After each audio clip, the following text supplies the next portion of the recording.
Salut à tous, comment allez-vous? Pour ma part, ça va très bien. Aujourd'hui, je vous retrouve pour une nouvelle vidéo. Et avant de commencer, je tiens à dire que cette vidéo m'a demandé beaucoup de temps. Et que c'est une vidéo de théorie zombie. Donc, vous savez tous c'est quoi le principe d'une théorie? C'est juste quelque chose que je vais deviner, entre guillemets, avec de la logique et en suivant certaines réflexions. Bien évidemment, et je réalise, et vous aussi réalisez que ce que je veux dire dans cette vidéo est très loin d'être garanti. Soyez au courant que c'est juste des choses qui me sont passées par la tête et qui vraiment pour moi font du sens, mais qui, encore une nouvelle fois, et je le répète, ne sont pas sûrs de se retrouver dans la version finale du jeu. Je peux me tromper totalement. Et je suis sûr que si vous réécoutez cette vidéo à multiples reprises, vous allez voir des trous dans ma théorie et des éléments manquants que vous pourrez rajouter. Donc ça me ferait vraiment plaisir si vous regardez la vidéo, que vous donniez votre avis dans l'espace des commentaires, et surtout que s'il manque quelque chose à votre goût et que vous avez quelque chose envie de rajouter, mettez-le. Mais comme c'est quelque chose de compliqué, il va être nécessaire pour vous de regarder la vidéo 2-3 fois pour finalement assimiler tout ce que je vais vous dire, et vous aurez ensuite à me corriger. N'hésitez pas à lâcher un petit pouce vert si ça vous a plu.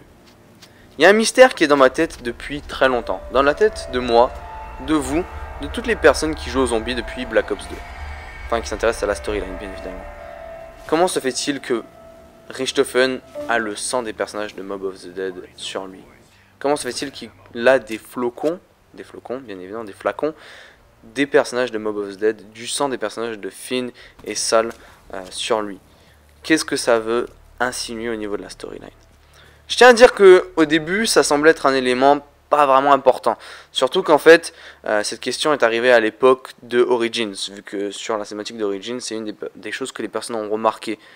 Les flacons de sang qu'a le personnage Richthofen contiennent justement des chiffres, sont marqués par des chiffres qui sont exactement les chiffres des personnages des prisonniers Finn et Sal de Luca de Mob of the Dead.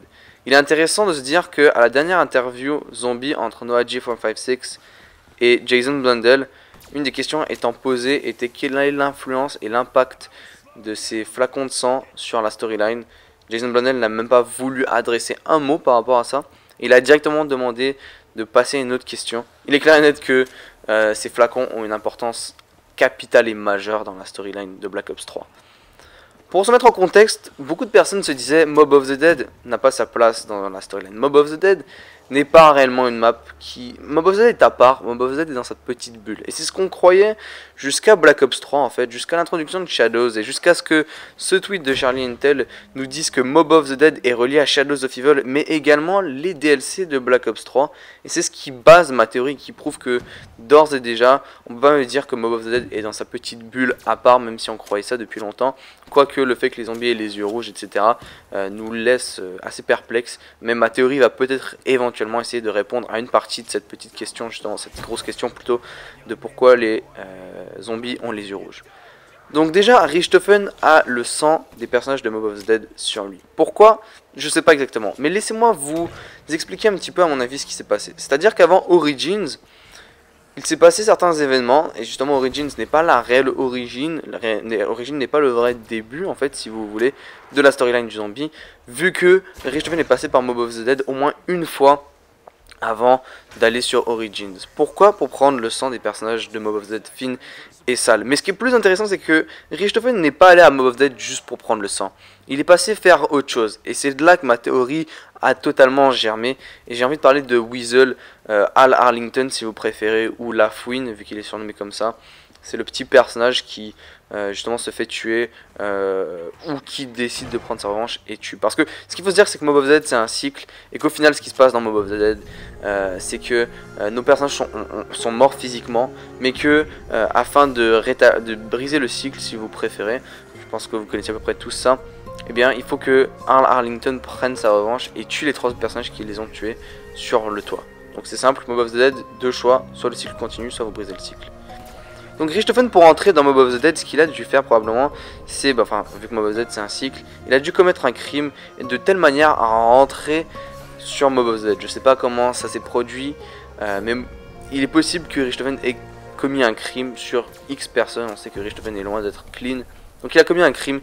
Et pour ressortir, il a su comment briser le cycle. Je sais pas du tout comment il a fait, mais il avait un moyen de briser le cycle. Et Richthofen a pu ressortir et revenir à la vie normale, entre guillemets. À mon avis, c'est ce qui s'est passé. Sinon, Richthofen a pu aller à Alcatraz avant que le cycle s'entame.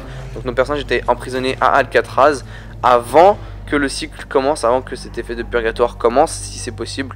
Et Richthofen a aussi préparé un plan pour s'évader. Dans les deux cas, qui sont les deux possibilités, à mon avis, les deux seules possibilités de ce qui a pu se passer, Mob of the Dead est fortement lié à Richthofen, Richthofen lié à Mob of the Dead. Ce qu'il faut noter, c'est que Richthofen connaissait comment s'échapper. Il y avait une fameuse théorie à l'époque de Black Ops 2, comme quoi tout ce qui se passait en fait était dans la tête de Arl Arlington ou Weasel. Il est important de se dire que Weasel est vraiment une clé aussi dans ma théorie. Weasel, Richthofen sont des clés et la clé d'invocation sont des clés et le cœur, le centre de ma théorie. Donc il est vraiment important que vous connaissiez un minimum de cette histoire par rapport à ces personnages et ces éléments dans la storyline du zombie. Donc Arl Arlington aka Weasel est relié à tout ça. Et il y avait une célèbre théorie qui disait comme quoi Weasel et si vous voulez, le Samantha version Mob of the Dead, c'était avant qu'on connaisse, avant qu'on ait Origins, et on se disait que tout était dans la tête de Weasel. Weasel avait quelque chose de particulier. Je continue à croire que Weasel est quelque chose de particulier, mais que cette théorie, comme quoi c'est dans la tête de Weasel, est totalement fausse à 100%. Bien évidemment, je pense qu'on est tous d'accord avec ça. Mais il est intéressant de se dire que si vous regardez le journal de Weasel, donc l'écran de chargement de Mob of the Dead, qui est le journal de Weasel, il y a des plans pour s'évader. Il y a littéralement les plans et Weasel est au courant de tout en fait, Mob of the Dead. Donc il est au courant du mode trépas et il est au courant d'une variété d'autres choses. Il est au courant du Blundergat. Il y a même un certain moment sur Mob of the Dead où est-ce que Weasel dit qu'il faut trouver le Blundergat, ce avant même d'avoir joué la carte. Comme ça un cycle, peut-être que comme ça se répète et ça se répète et ça se répète, vous pourrez vous dire qu'il est déjà au courant du Blundergat parce qu'une fois qu'il a fait le cycle, il connaît le Blundergat. Mais ça n'est pas ça parce que la réalité d'un cycle en fait, c'est que une fois que le cycle est atteint et qu'il recommence, votre mémoire est effacée à 0. Et c'est la raison pour laquelle, ou du moins la plupart des données, entre guillemets, sont effacées à 0. C'est la raison pour laquelle vous verrez que finalement cette théorie de le cycle se répète et c'est la raison pour laquelle Weasel connaît le Blundergat et est au courant de tout ça, ne marche pas. Donc ma théorie par rapport à ça, c'est que ce petit journal appartient à Weasel, mais ce n'est pas lui qui a conçu ce journal, c'est Richthofen. Richthofen est allé à Alcatraz prendre le sang de Finn et Sal. Une fois avoir pris le sang de ces deux prisonniers, il est allé voir Weasel et il a besoin de Weasel pour X choses dans son plan final, dans son plan concret, le plan de Black Ops 3 qui est de sécuriser les enfants et sécuriser un meilleur avenir pour la galaxie, pour les univers, peu importe ce que ça veut réellement dire vu qu'on n'a pas vraiment d'indication. Donc à mon avis Richthofen est allé à Alcatraz, prendre le sang des deux prisonniers et ensuite rencontrer Weasel, à crafter ou préparer un plan pour lui dire de comment s'évader, vu que Richthofen est au courant et est littéralement un petit génie, a préparé tous ces petits plans, les a donnés au Weasel, et Weasel n'avait plus qu'à exécuter ce plan. C'est à mon avis ça, car il est impossible que Weasel, emprisonné depuis autant de temps, réussisse à s'évader, comme ça et vous allez voir que ça fait 100% de sens, comme quoi Richthofen a préparé l'évasion du Weasel et on va revenir sur ça un petit peu plus tard. Pourquoi Weasel est un personnage de choix, c'est la seule question que je me pose. Si vous regardez l'écran de chargement de Mob of the Dead une dernière fois, je vais revenir dessus, vous pourrez constater que derrière l'écran de chargement de Mob of the Dead, il y a un petit journal et ça jamais personne n'a vraiment porté attention à ce petit journal, je sais pas pourquoi. Et si vous regardez sur la petite rayure, il y a une petite date qui nous est proposée et peu importe ce que cette date veut signifier, c'est écrit 1917. Ce qui veut dire que ce journal date de 1917 et qu'il a appartenu probablement à Weasel. Donc la théorie par rapport à ça, c'est que soit c'est de 1 la date où est-ce que Weasel a été emprisonné, mais ça ferait pas réellement de sens de jumeler ça avec le journal. Ça peut possiblement être ça, mais quel est l'objectif, c'est ça ma question. Ou de 2, cette date peut être tout simplement la date où est-ce que Richthofen a exécuté son plan, ou où est-ce que Richthofen a donné le plan au Weasel, enfin à Weasel si vous préférez. Donc ce journal serait la preuve concrète comme quoi quelqu'un est sorti, venant de l'extérieur, donc venant d'ailleurs de Mob of the Dead ou Alcatraz, a ramené ce journal à Weasel pour X raisons. Et je pense que c'est plus quelque chose comme quoi il voulait montrer la place et la trace plutôt du passage de Richthofen à Alcatraz. C'est plus ça que représente le journal à mon avis qu'autre chose. Même si vous avez des théories par rapport à ça, vous pouvez me les donner dans l'espace des commentaires, j'ai bien hâte de voir, vu que ce journal me posait quelques questions. Maintenant Weasel, pourquoi est-il important et d'où vous allez me dire comment tu sais tout ça? Si vous regardez sur l'écran de chargement de The Giant, je pense avoir remarqué quelque chose d'intéressant. Il y a, on dirait, le plan de l'avion de Mob of the Dead. On dirait qu'il y a l'avion de Mob of the Dead en fait. Et Le plan de The Giant, enfin l'écran de chargement, peu importe par qui il a été dessiné ou conçu, probablement par Richthofen, c'est ma meilleure des théories, a un plan d'avion, ce qui forcément fait référence à Weasel, aka Al Arlington, justement je vais l'appeler les deux, mais je pense que vous avez compris c'est qui Weasel. Et donc il y a le plan de l'avion de Mob of Z, ce qui relie définitivement l'avion de Mob of Z à The Giant. Mais bon, vous savez tous que l'avion de Mob of Z se retrouve sur The Giant, ce qui est super intéressant.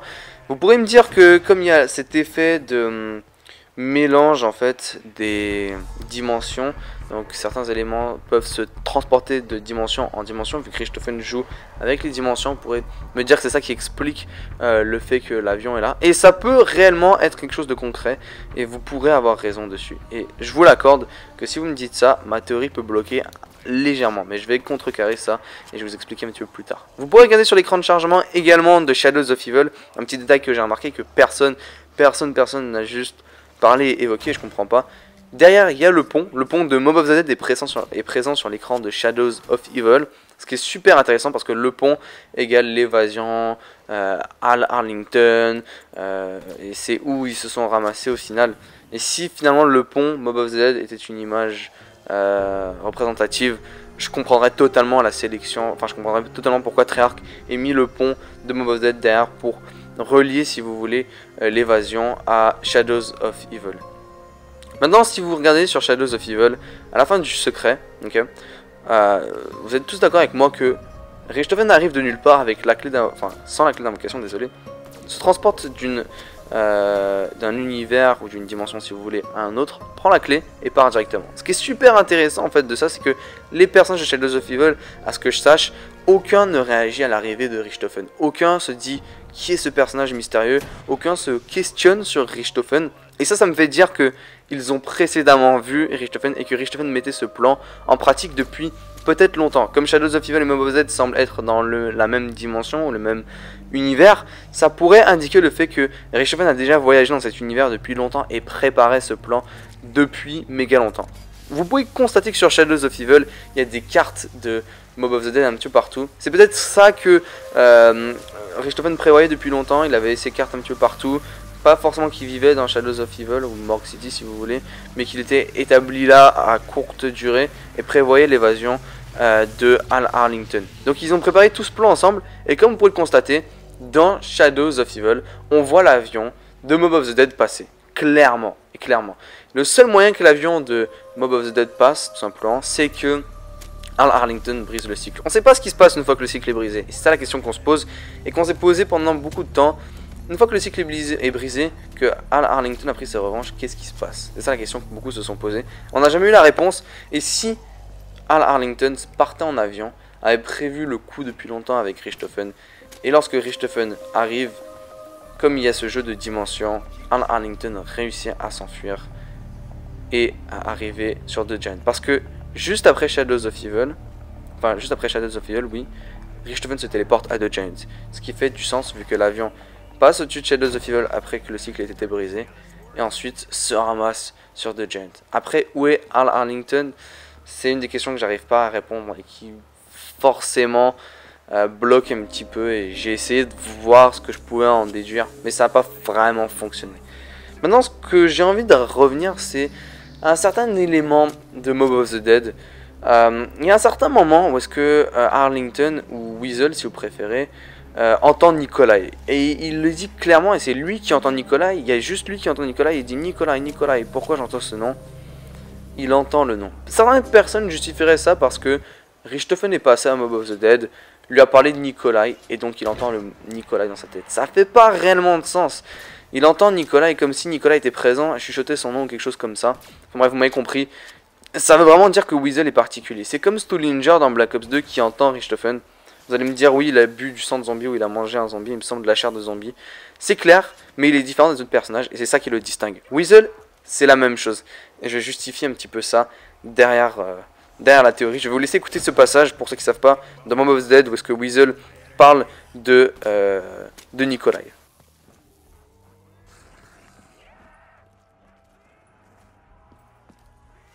Here we go!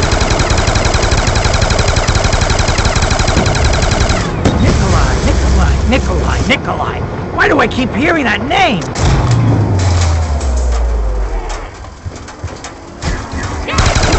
C'est vraiment particulier, mais c'est lié à Black Ops 3. Et c'est mon avis, car il n'y a pas vraiment d'explication concrète qui a été donnée de la part de Treyarch ou de n'importe qui chez Treyarch qui expliquerait la raison pour laquelle, étrangement, Nikolai et Weasel sont reliés. Alors comme je l'ai dit, certains diraient, oui, mais bien évidemment, c'est Richthofen qui a étrangement parlé, enfin étrangement, je dis beaucoup étrangement parce que la théorie est étrange, mais c'est Richthofen qui a parlé de Nikolai au Weasel ou à Weasel pour l'exécution du plan. Au passage, le plan s'exécute à 9h35 comme 9h35, le groupe 935, ce qui bien évidemment fait référence à Richthofen qui est emblématique au groupe 935, et c'est une des raisons supplémentaires pour laquelle Treyarch a inséré ce petit clin d'œil, parce que vous savez tous que Weasel simule un malaise dans la prison pour pouvoir essayer de s'évader, et c'est là que le purgatoire commence.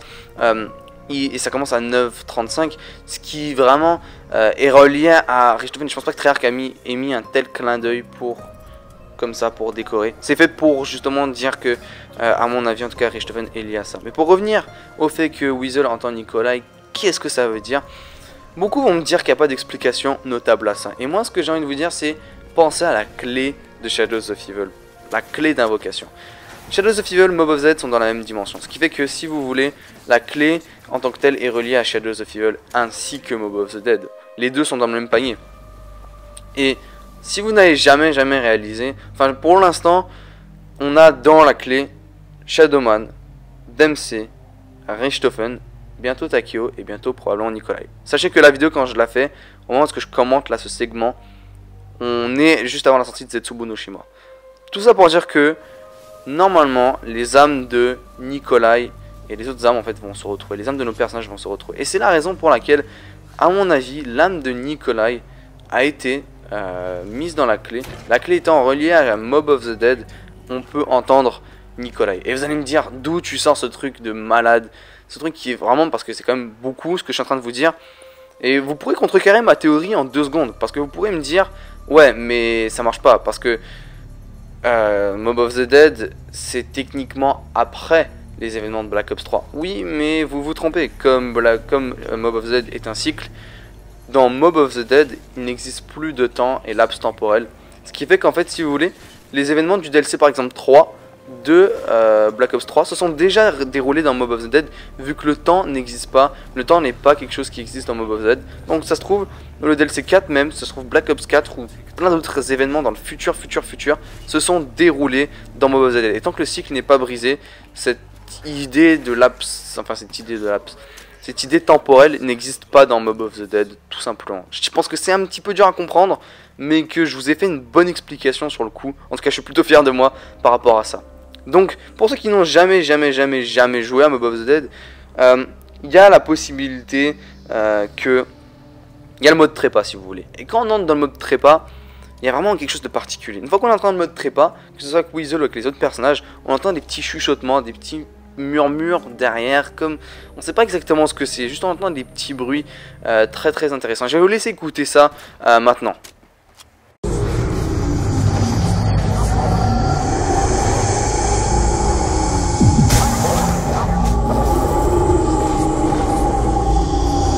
On entend des sortes de murmures, des sortes de chuchotements littéralement. Et pour pouvoir entrer dans ce mode trépas justement, il faut une mort physique, mais où est-ce que votre âme est toujours présente. C'est ça le mode trépas.